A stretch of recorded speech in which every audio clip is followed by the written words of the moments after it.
A gloved hand pushed open the iron gate. The hinges screamed in the cold. Snow blew sideways across the courtyard stones. A scarred woman stepped through, alone, no horse, no guard, no weapon at her belt. She pulled back the hood of a black wool cloak. Her left cheek carried a long pale line from temple to jaw. Her right hand was wrapped in linen. Two vampire sentries on the wall lowered their crossbows and stared.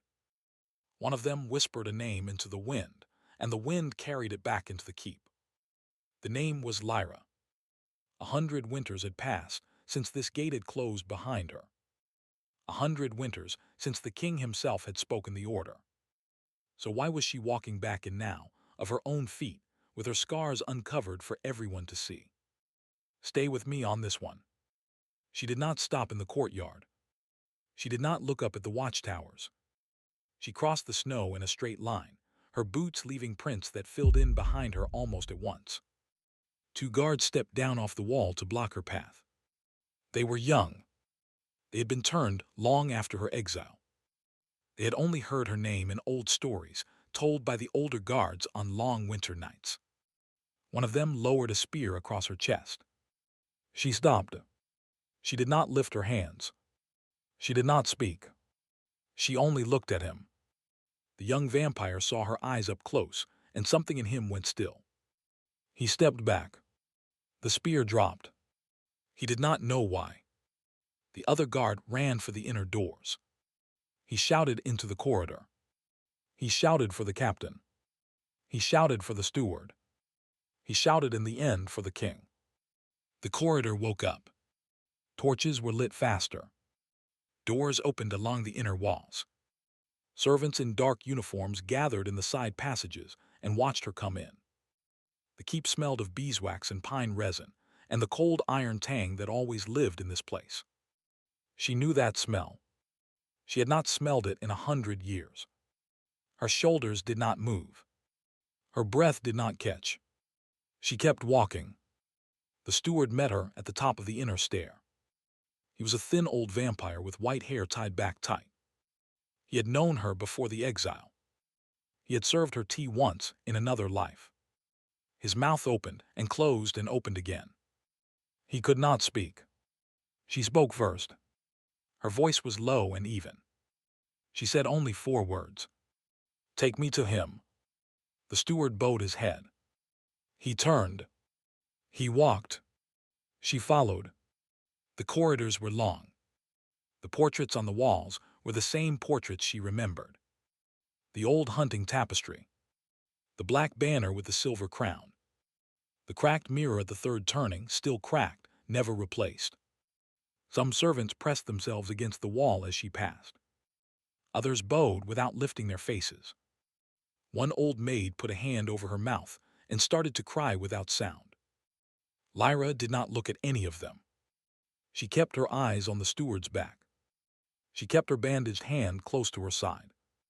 She had walked through 10 kingdoms, 3 deserts, 2 oceans, and 1 bad winter to get back here.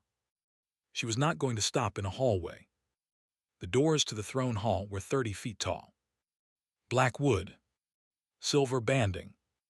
The crest of the northern courts above them, a crown of thorns over a single rose. The steward did not knock. He pushed both doors open at once with the flats of his hands. The hinges did not scream. They opened the way they had opened for 2,000 years. Smooth. Slow. Final. The throne hall was full of candles. Hundreds of them. Tall ones in iron stands. Short ones in wall niches. Floating ones on the long black water of a reflecting pool that ran the length of the hall. The light moved on the columns, the way water moves on a riverbed. At the far end, on a step of black stone, stood the obsidian throne. On the throne sat the king. He did not move when the doors opened. He did not stand. He did not call out her name. He only watched her come in. He was pale, dark-haired, broad in the shoulders. He wore a long black coat with no medals on it. His hands rested flat on the arms of the throne. His eyes were the same gray they had always been. Not silver, not glamorous, just gray like the sky before snow. To his right, on a lower stone seat, sat a tall vampire woman in deep red. Her hair was pinned back with silver. Her face was beautiful and still. That was Lady Visara, the senior court advisor. She had been there before the exile. She had been there during the exile. She was still here. She was watching Lyra with eyes that did not blink. Lyra walked the length of the candlelit hall. She stopped at the foot of the stone step. She did not kneel. She did not bow. She let her hood lie on her shoulders, and she let the long scar on her face be seen by every vampire in the room. There were maybe 40 of them, lined along the walls.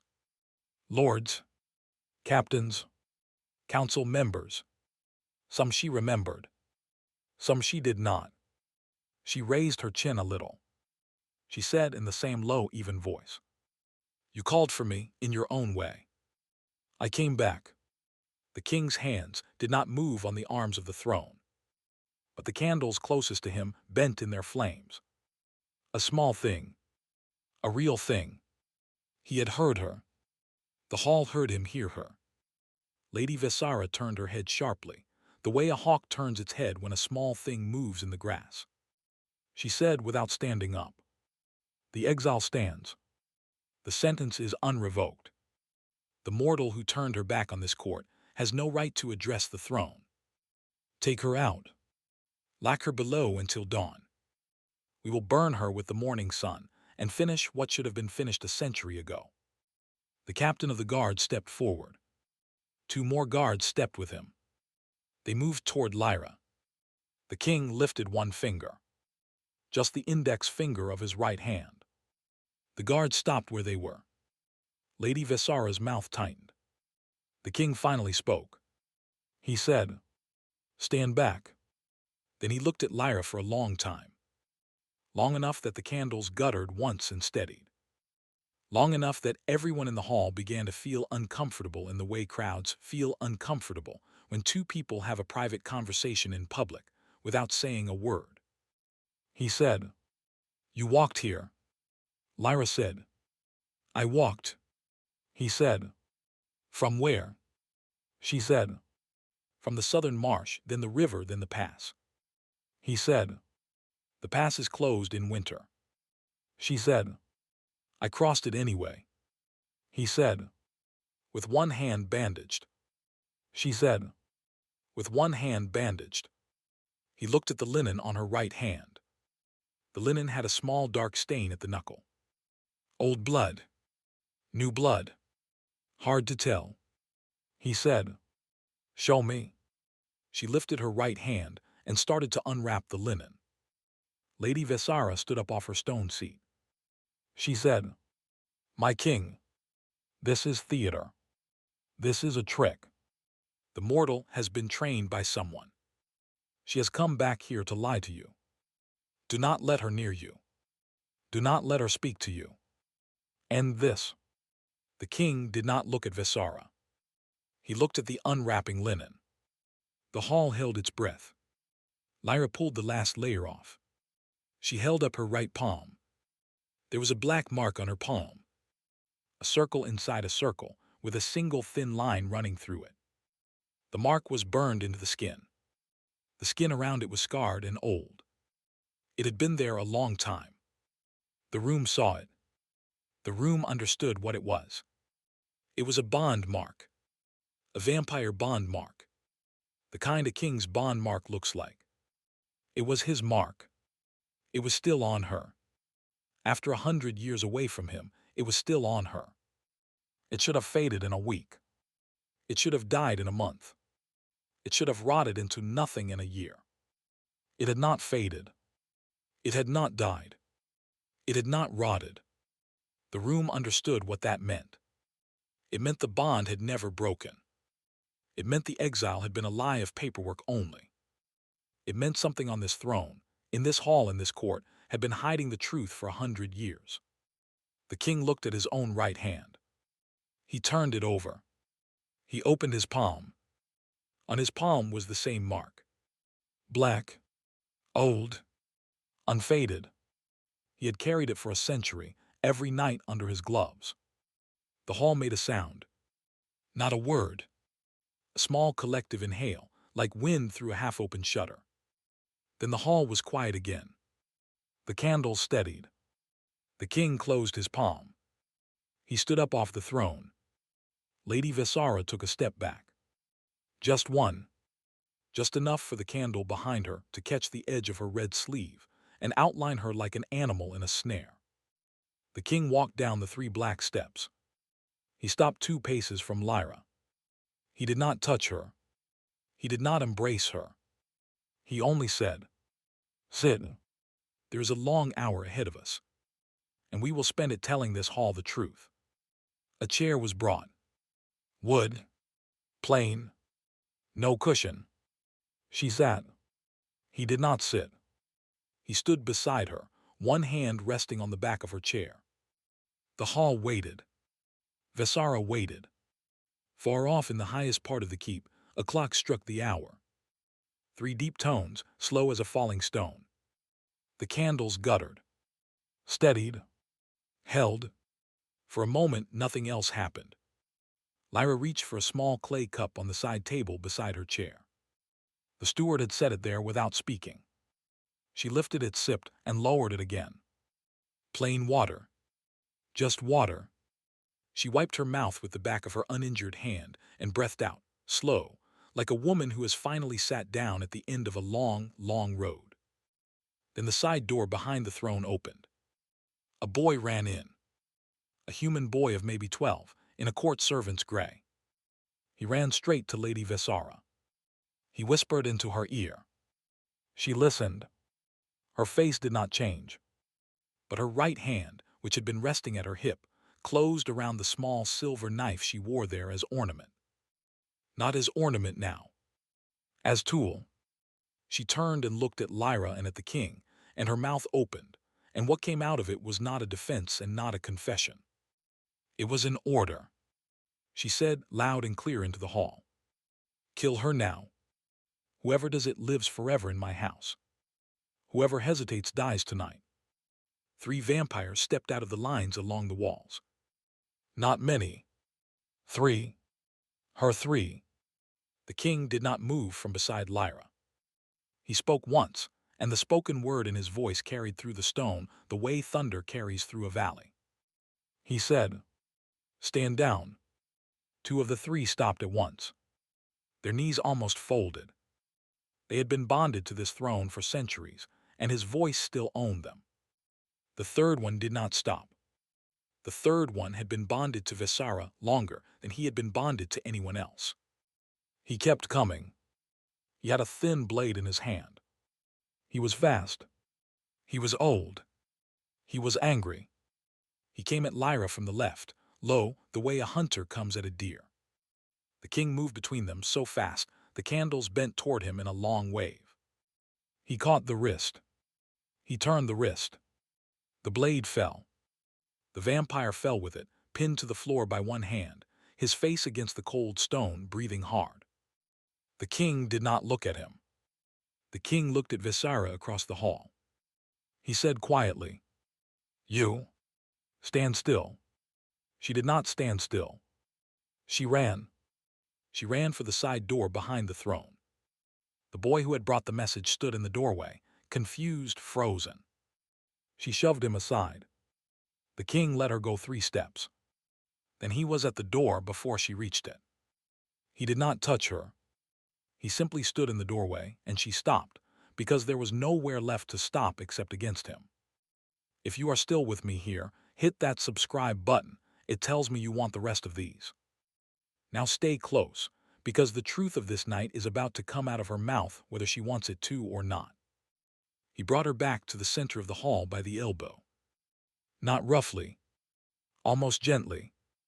He set her in front of the throne, in front of Lyra, in front of every council member who had watched her advise this court for 2 centuries. He said, "You signed the exile." She did not answer. He said, "You forged the seal of the small council. You wrote the charge of treason in your own hand. You burned the original parchment in the small grate behind your reading chair. You did all of this on a Wednesday in winter, 100 years ago. Speak now if any part of that is wrong." She did not speak. He said, "I know it is not wrong. I know because the bond on my palm did not die. The bond cannot die while she is alive. So if she had truly betrayed me, the bond would have shown me. It did not show me. It hummed every night for 100 years. It told me she was alive. It told me she was walking. It told me she was getting closer." He turned to the council along the walls. He said, "I let the exile stand. Do you know why?" He did not wait for them to answer. He said, "Because someone in this room had moved against her. And I did not know who. If I had stopped the exile, that person would have killed her in a quiet hallway, and I would never have found them. So I let her go. And I let her live. And I let her walk. And I waited for her to be strong enough to come back, on her own, through the front gate, in front of all of us, so that we could find that person together." He looked at Visara. He said, "Tonight we found them." Visara laughed once. It was a small, dry laugh. She said, "You let her wander for 100 years to bait one council seat. You are a sentimental king. You are not a king at all. You were never the king your father was." The king did not flinch. He said, "My father exiled my mother for 9 years on the word of a council advisor. My father died believing she had betrayed him. She had not. I learned from that. I waited. I am patient." He turned away from her and looked at Lyra. He said, "Tell them what was in your cup that night." Lyra stood up. The hall waited. She said, "There was a powder. It was in the wine.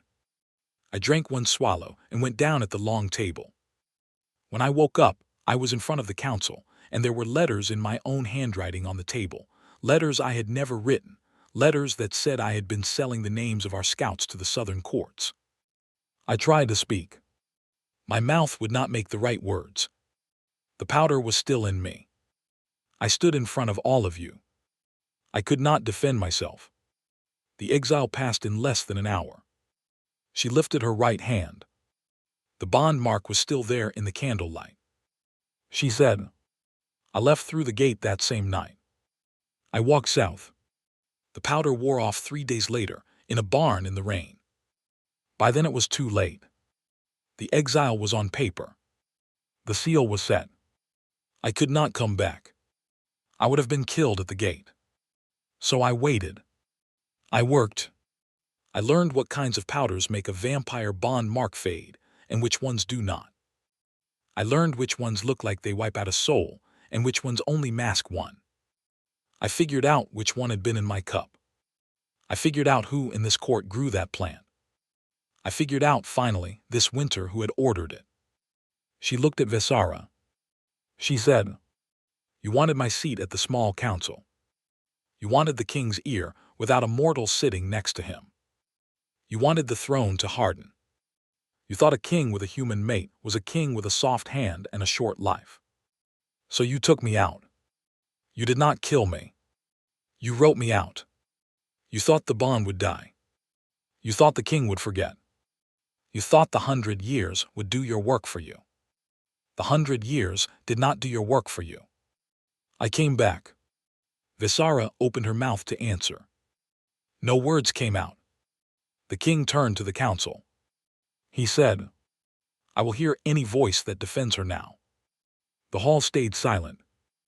Not one council member stood up. Not one captain stepped forward. The vampire who had charged with the blade was still face down on the floor, breathing, alive, ashamed. Visara looked along the walls at the people who had served her for 2 centuries. None of them met her eyes. She had been the strongest voice in this court, for longer than most of them had been alive. And now, in less than an hour, she was alone. The king spoke the sentence. He did not raise his voice. He said, "Lady Visara, you will be taken below at first light. You will be held in the stone cells until the spring trial. You will face the small council, the high council, and the mortal witnesses my mate has brought with her from the south. If they find you guilty, you will be ended at the next full moon. If they find you innocent, you will walk back into this hall, and I will apologize on my knees in front of all of you. I do not expect to kneel. 2 captains came forward. They did not touch Visera hard. They did not need to. She was a senior advisor. She had served this court longer than most stone in these walls. She walked between them, head still high, red sleeves still neat. At the side door, she stopped and looked back. She did not look at the king. She looked at Lyra. She said, "You should have stayed away. The world was kinder to you out there." Lyra met her eyes. Lyra said, "The world was not kinder. It was only farther. That is not the same thing." Visera almost smiled. Then she turned and walked through the door, and the captains closed it behind her, and the latch fell, and a part of this court that had stood for 200 years was over in the soft click of a latch. The king turned back to Lyra. The candles had burned down some. The reflecting pool was very still. He said, "Sit." She sat. He sat on the edge of the throne step, beside her chair, not above her. He was tired. A vampire king can be tired. He had carried this for 100 years. He took her bandaged hand and looked at it. He said, "Why is it bleeding?" She said, "The mark opened again on the pass. It does that when I am close to you." He said, "I know." He said, "Mine did too." She said, "I figured." They sat in silence for a moment. The hall around them slowly emptied. Servants moved like soft cloth between the columns, lifting empty candle holders, opening the high windows just a finger's width to let the smoke out. The cold came in. The cold was clean. The steward came back and stood at a polite distance. He held a small wooden box. He waited until the king nodded. Then he came forward, opened the box, and lifted out a small silver pin shaped like a thorn over a rose. He set it on the long side table next to Lyra's clay cup. He said in a voice that almost cracked, "Your old seat at the small council, my lady. We never replaced it." He bowed and stepped back. Lyra looked at the pin. She looked at the king. She did not pick it up. "Not yet." She said, "Give me a week." He said, "Take a year." She said, "A week." He nodded. They left the throne hall together, slowly, side by side. He did not take her arm. He walked beside her at her pace. Her pace was the pace of a woman who had walked across half a world in winter. They moved through the long corridors. The portraits on the walls were the same portraits. The cracked mirror at the third turning was still cracked. She looked into it as they passed. The scar on her cheek caught the candlelight. She did not look away. She slept that night for 14 hours. She slept in a small guest room with a stone fireplace and a thick wool blanket, not in the king's chambers. He did not ask. She did not offer. They had 100 years to undo. They did not undo it in one night. A young maid sat outside her door with a candle and a knife, and did not move for the full 14 hours. The maid had been told that the lady might wake in the dark and not remember which century she was in, and that if she did, the maid was to speak her name softly and pour her a cup of water and nothing else. The maid was not called on. Lyra did not wake until the next afternoon, and when she woke, she knew exactly where she was. Word spread through the keep. Word spread through the city below the keep. Word spread along the post roads and across the river. The river towns heard it first. The pass guards heard it next. The southern marsh heard it last, because the southern marsh was where she had walked from, and the people there had already known. By the end of the week, every court in the north knew that the king's maid had come back through the front gate, alone on foot, with the bond still alive on her palm. By the end of the month, the small council had a new seat filled and an old one empty. The new seat was a young captain who had been Visera's quietest critic, and who had nearly paid for it with his life 2 summers before. The empty seat was kept empty on purpose. The king said when asked, that some chairs are better left empty for a while, to remind a council what an empty chair can mean. In the first days after her return, Lyra did not move much through the keep. She sat in the small library most mornings. She walked the inner garden most afternoons. The garden was bare in winter. The hedges had been cut back to their roots. The stone benches were cold. She sat on them anyway. She wore her cloak indoors for the first week, then a wool shawl for the second week, then nothing extra by the third. The keep was warm. Her body remembered that the keep was warm. Servants brought her tea. The cook, an old vampire who had served her food before the exile, came up to her on the fourth day with a small bowl of plain barley soup and set it down on the table and stood there without speaking until she lifted the spoon. When she lifted the spoon, he bowed and left. He came every day after that. He did not speak to her for 2 months. When he finally spoke, all he said was, "The salt is right today." She said, "Yes, it is." He bowed again. That was their first conversation in 100 years. Vesara was tried in the spring. The trial took 9 days. Witnesses came from the southern marshes, the river towns, the pass. Mortals came. Vampires came.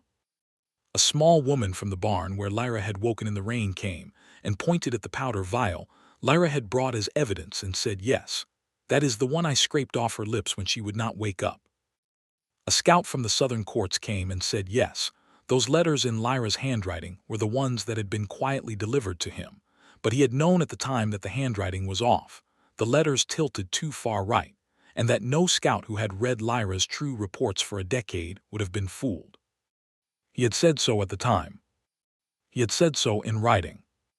His warning had reached Vesara, and not the king, and had been buried in a drawer for 100 years. The drawer was opened in the trial. The warning was read aloud. The hall was quiet. The court found Vesara guilty. The sentence was carried out at the next full moon, away from public eyes, the way these things are done. The king did not attend. Lyra did not attend. They sat in the small library together that night and read and did not speak, and did not need to speak. Vesara was tried in the spring. The trial took 9 days. Witnesses came from the southern marshes, the river towns, the pass. Mortals came. Vampires came. A small woman from the barn where Lyra had woken in the rain came and pointed at the powder vial Lyra had brought as evidence and said, "Yes, that is the one I scraped off her lips when she would not wake up." The court found Vesara guilty. The sentence was carried out at the next full moon, away from public eyes, the way these things are done. The king did not attend. Lyra did not attend. They sat in the small library together that night and read and did not speak, and did not need to speak. The mark on her right palm did not fade. The mark on his did not fade either. She wore gloves in the city, the way she used to. She did not wear gloves in the keep. The young vampire guard who had lowered his spear that first night was promoted to the inner watch. He stood at her door for years. He told the story to the next generation. He told it the way it actually happened, not the way the songs began to tell it. The songs got it mostly wrong. The song said she walked through fire. The song said she fought a duel on the front steps. The song said the king cried in front of the council. None of that was true. She walked. She showed her hand. She told the truth. The court did the rest. That was all. Years later, on a winter night much like the night she had come back, she stood at the high window of the long gallery, looking down at the courtyard. The iron gate was closed. Snow blew sideways across the stones. Her right hand rested on the cold ledge. The mark on her palm warmed against the stone the way a small live thing warms in a closed hand. The king came up behind her, quiet on the carpet, and stopped just short of her shoulder. He did not touch her. He said, "You are thinking about the walk again." She said, "I am always thinking about the walk."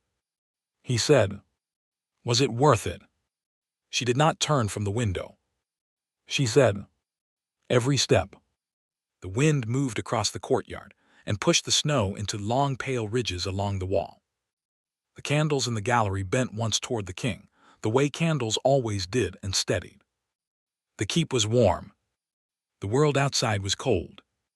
She had come 100 years, and she had come home. That was the impossible thing. Not the bond. Not the mark. Not the long return. The impossible thing was that home had still been here, waiting exactly where she had left it, with the candles lit and the chair turned out, and the king on his patient gray throne, still keeping her seat warm.